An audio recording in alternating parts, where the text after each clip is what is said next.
reaction nyo tungkol po doon sa sinabi ni Trillanes? Kasi po, sa paglantad ng 18 na ex-marine kahapon, ay kasama po kayo doon sa binabanggit niya na kakasuhan po niya.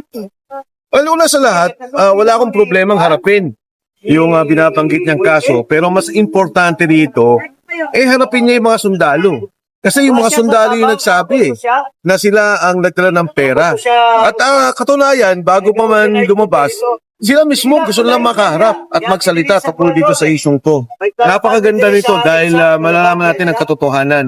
Malalaman natin kung ano talaga nangyari doon sa ICC, ano talaga yung naging partisipasyon ng mga sundalo, at maging isa ito Trillanes. Dahil yung nabanggit nga doon sa affidavit, sila mismo yung ng pera. Sila mismo yung nagpapalit ng pera. Okay. Ano? Oh, diya ka. Next.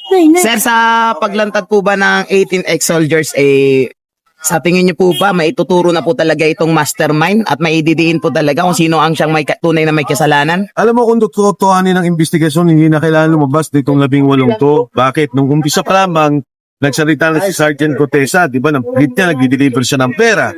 Matapos noon lumabas si Saldico. Sunod-sunod na video ang sinabi ni Saldico na ito yung mga pangyayari. Matapos noon, lumabas naman si Yusek Bernardo. Nagsalita si Senator Ping sa Senado. Ang sabi niya, yung 25 billion na sinasabi ni Saldico hindi daw totoo dahil 8 billion, ito daw ay binigay ni Yusek Bernardo kay Adrian Bersamin, kay Yusek Raigib Olaybar. Kaya kung titingnan mo, noon pa, madudugtong-dugtong mo na Alam mo na yung kwento, pero ang problema natin, huminto ang investigasyon. Tuwing tinatamaan si Senator Martin Romualdez, tuwing tinatamaan ng Pangulong Bongbong Marcos, huminto yung investigasyon. Ngayon, lumabas na naman yung 18 sundalo na sinasabi nila. Nag-deliver kami sa Aguado, nag-deliver kami sa iba't ibang bahay sa may Forbes Park, sa 41 Forbes Park, nag-deliver kami sa Ilocos. Kaya napakalinaw na Hindi ito kwentong kutsero, kundi personal na mga tao na na-involve. Magmula kay Gutesa, siya dang nag-deliver ng pera. Kay Saldico, siya kausap, siya gumawa ng budget, siya nag-deliver ng pera. Hanggang kay Yusek Bernardo, kinuha niya yung pera, sinabihan daw siya, nilagay sa armored van, 8 bilyon kay Raigib Olaybar at saka kay Yusek Adrian Bersamin.